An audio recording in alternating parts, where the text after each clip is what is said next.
Welcome back to Authentic on Air. I'm your host, Bruce Alexander, and today is a very special day because I'm still here, and that's amazing. Today we're going to be talking about something that is very, very special to me right now.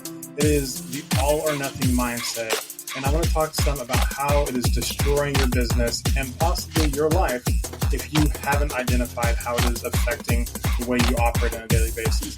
So we're going to just hop right into it, and we're going to talk about the core four and how everything is going with me across my body, being, balance, and business. We're going to start with business today because there are some exciting things happening right now. I'm not going to put my foot in my mouth and overexpose what may or may not fully come to fruition, but I've got an amazing opportunity to work with another coach who's got an established presence. He's got the attractive figure. He's got like all of the things that I want to have in a coaching business already going, but he is not quite as tech savvy as I am. So I'm hoping to work with this person to help build some of his technical back end and learn from this coach and really kind of bolster my skill set, be of service, just do something with somebody else for a little while I continue to build my business, continue to find my people, and learn how to serve you all the best I possibly can. So that's huge news, and I feel like I'm definitely on the precipice of a major breakthrough for everything that I've been working for so long. So continue, please, if you're listening, pray for me because it's a big moment in my life, and I really want everything to go well. My body continuing to walk at least a mile and a half, I think closer to 2 miles every day, sometimes up to 3.5 miles a day, loving it. Like I've learned to really love what used to be such a struggle to me, and I actually really enjoy getting out every morning and pounding the pavement. I'm excited to take the dogs on a walk every morning. It helps to be in Vermont right now where the air is so freaking fresh and the weather is just absolutely beautiful every morning. It is, I feel like I'm living in a movie. So really enjoying that. Balance. Kate is continuing to carry our family financially because she's doing all the work. She's showing up in a way that I never would have expected her to have to, but she's doing it. She's doing it big. And, I am doing my best to step up as house husband, as I'm, my schedule is extremely flexible right now. And I'm learning to get good at things that I used to say, oh, I'm no good at that. I refuse to allow myself to be who I used to be and to shirk responsibility wherever possible. Like that's not who I am anymore. And, as much as I want to just be the breadwinner and provider, that's not how things are working right now. So that means I've got to step up in other ways to allow her space and her capacity to expand and be supported by me being what she needs in this moment. So I've gotten really good at doing the dishes every day. So pat on the back for me. I used to hate it. Moving on, my being, I feel like God has been really working to put all the pieces in place for me. Like I'm starting to see things I used to only be able to see in retrospect. Like if I look back at my life, there are a lot of things that happened where it was like, oh man, God was removing this obstacle, or God was putting these pieces in place for this thing to happen. And I didn't appreciate it at the moment. But now I'm starting to see some of those things as they're happening, and things that I could see as missed opportunities or failures or challenges, I'm seeing as the chessboard being set up for me to win. And obstacles are being removed. People are being brought in to my life, being taken out of my life. I see all those things happening, and I'm appreciative of the process as it's continuing. And I'm focusing on how these opportunities are helping me leave scarcity in the past and really develop into the person that I've meant to be. And I encourage all of you to start changing what you focus on. It is really easy to be in the midst of struggle and focus on your obstacles and everything that's going wrong whenever there is just as many things going right, if not more, if you were just change what you focus on. So make sure you're trying to focus on what's going right and how what you think has gone wrong can be turned on its head into something that is actually in your favor. So let's jump right into all or nothing thinking. I didn't realize that this was something that I needed to explain to people. But sometimes you start to get a higher level understanding of something, and you forget that at once you had no idea about it either.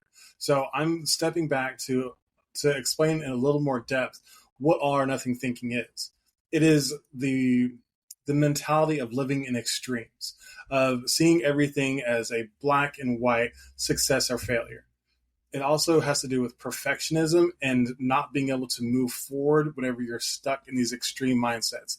Either I win or I lose. Either it's perfect or I can't move forward. Those are the types of things, like if I can't be the best, then I must be the worst. Those are the types of things it that really kind of poison your mind towards trying new processes, towards scaling your business, towards like trying something that you're not great at, which may be getting on camera, which may be doing a sales pitch, or trying to learn a new software. You may be getting frozen or paralyzed by those things because you think that if you're not doing it at the highest level, you can't start. The simple fact is that is simply not true. Everybody's new at some point. Everybody makes mistakes. You have to be comfortable making those mistakes because those mistakes are feedback. That feedback is how we can make better decisions, and those better decisions are how we grow. Strongly encourage you to take a look at your life and see if there are situations in which you are adopting this all or nothing mindset and you've been kind of sleeping on it.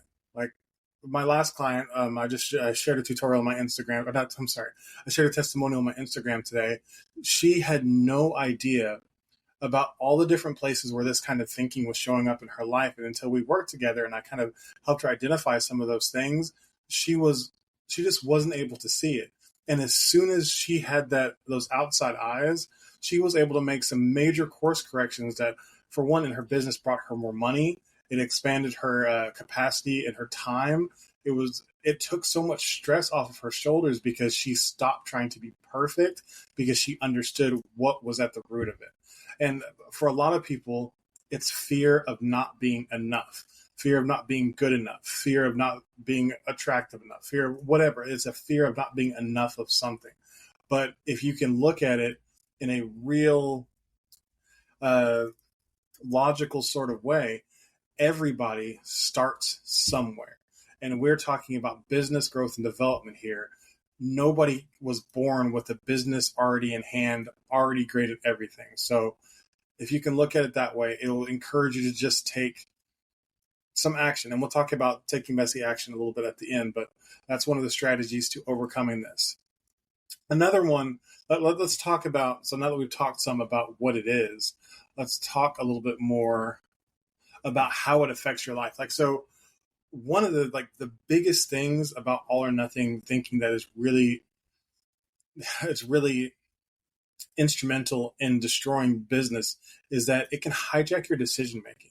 It can take over your brain and like throw gum in the gears of logical thinking, because it just overrides all that, because you don't see that there is a multitude of options between failure and success. There is, maybe I win a little bit, maybe I win this way, but not that way. There's so many different things that lie in between winning and losing. But whenever you are thinking that winning and losing are the only two things, your mind will only allow you to see those two options as outcomes. If that's the case, then you're not going to be willing to take any action, because if you only have the option to win or lose, and it's something you've never done before, why are you going to try that? Because you're likely going to lose. But what if you just want, like, if you could change your mentality to see that even trying is winning to a degree? That is completely different than thinking like I have to succeed at implementing this completely and it has to make me so and so many dollars. Like, that is unrealistic to always get the first time. So, and like something else is, it's often at the source of ADHD paralysis because of this mindset poisoning the number of routes you see that you can take. It often causes you to just freeze. understandably, if there's only two paths and one of them sucks, totally understandable why you'd want to not move. It's often easier just to stay in the discomfort that you know, because it is comfortable in its own way. But if you're able to then be shown that there are many other routes that lead to success besides the one of complete winning 100%, then it's going to allow you to be more active and to take decision or take action easier. It can easily infect not just your business. It can affect your relationships. It can affect your the way that you take care of yourself and your body. Like, if I don't work out 5 times a week, 3 hours a day, then I might as well quit because I suck and I'm a fatty. Obviously, that is an extreme way of thinking. If you were like, for me, whenever I was injured, I had to start very slowly back into working out. It had to be, if I can just walk 10 minutes today, then that's a win. If then from there is like, if I can walk double what I walked 2 weeks ago, that's a win. If I can walk a mile today, that's a win. I had to slowly stair step myself up to where I am now to slowly get my way back up to where I used to be, where I can lift heavy. I can bench press, almost 400 pounds. I'll get there, but I no longer see that as success. I see success as making progress. And so I'm always winning, and I'm always happy that I'm winning versus always afraid that I'm going to fail. So the last thing about this mindset is that it produces big, huge, messy emotions. It is often going to just like get inside everything that you're doing and make you feel so frustrated, so down, so upset, so angry, because once again, whenever you feel trapped in your decision making, it's frustrating. It's going to make you angry. And that anger is just like a mask for the sadness of feeling like you don't know what to do next. It's going to make you feel anxious because you don't know what to do next. Anxiety is often just a lack of hope or a lack of a plan to do something else. Like, you don't know what to do next. So your body just manifests it into nervous energy because it's confused and it's scared. So if you can start to work past that all or nothing mindset, it makes a huge difference to getting those emotions a little more in check. And there's a process I've developed, a framework that will help you kind of identify and move through this. It's called the 4A framework, and it is your process for processing. It is these 4As. You write this down, get your notes. Aware, alert, ask, assign. Those are your four A's. Aware, alert, ask, assign. Your first A, aware. What thoughts and feelings are you having that are in the driver's seat? Take a minute. Like, if you're feeling that overwhelm, that paralysis, or that procrastination, ask yourself, what are the thoughts and feelings that are in the driver's seat at this moment? Alert. You have to be mindful of the fact, for one, now that you know what all or nothing thinking is, you have to be mindful that it may be the root cause of that frustration or that big emotion that you're feeling. Identifying it is important. So then you have to ask yourself, does this serve my goals? Is this helping? Thinking this way, like, is this going to help? And if it's not, you need to assign. Well, I mean, either way, you need to assign if this is, like, assign a label to it. Is this an empowering thought, or is it a disempowering thought? Does this thought empower me, or does it enslave me? If you can start to assign those labels to these thoughts, you can start to see how often it becomes a problem. And it'll, like, the more evidence you can give yourself that this is a problem that you're dealing with, the easier it becomes to take action against it. But that takes mental inventory. Like, you have to start taking mental inventory. If you're not doing the work to process your emotions and kind of catalog them as you're dealing with them, you're going to have no idea that this is something that's coming up over and over and over again. And this is some homework that I gave my client, and she was able to, like, identify a few things, but sometimes it takes outside eyes. And then immediately, as soon as I was like, so what happened here, blah, blah, I was like, okay, doesn't that sound like all or nothing thinking. And she was immediately like, yep, I don't understand why I couldn't see that. Sometimes you're just too close. Sometimes, once again, you try to make it an all or nothing categorization of all or nothing thinking. It's like, does this fit? It doesn't fit exactly what he said, but there's so many ways that you can fit your thought process into just thinking an extreme. So just, think about that and like really try to like dig into your thought process and catalog, is this something that is empowering or disempowering? Just doing that is going to help you train your mind to identify which thoughts serve you and which thoughts harm you. That in itself is a very powerful process. From there, there's another strategy in which you bolster the beliefs that serve you and you start to dismantle the ones that harm you. But that's a whole nother episode. So I think that just covering that one, let me talk about the other strategy real quick. So another strategy for dealing with all or nothing thinking is committing to messy action. When you get to a point of, I can't do this because I need it to be so-and-so, like it needs to be perfect, or it doesn't look quite right, or I'm not qualified to do this, or I've never done that. Commit to messy action. Messy action is one of the most powerful weapons in our arsenal because it allows you to take off that harness of perfection and to just move forward. If you're able to just move forward, once again, taking a step forward gives feedback.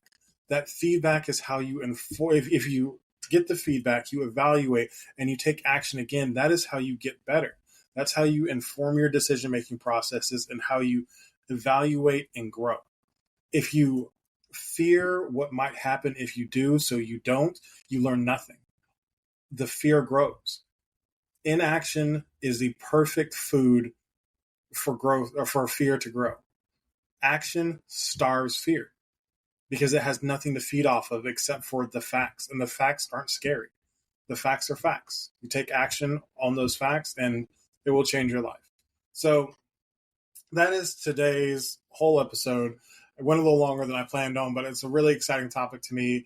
If you are like listening to this and thinking, man, this sounds really familiar, I didn't realize this was something I struggled with, you're not alone. But also, I have a really great resource for you. It's my free mini course on dismantling all or nothing thinking, and you can go get it at realcoachbruce.com.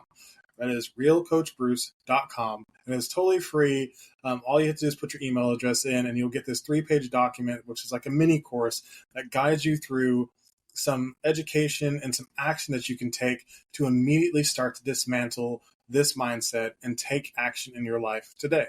I really hope you'll do that. And then also, I hope you will like and review this podcast episode because I would like to start trying to reach more people again. So do that on your favorite podcasting platform. And if you're listening on YouTube, please leave a comment and smash that subscribe button because I always love saying that. And I hope you enjoyed this episode, and I will see you next week for another episode of Authentic on Air.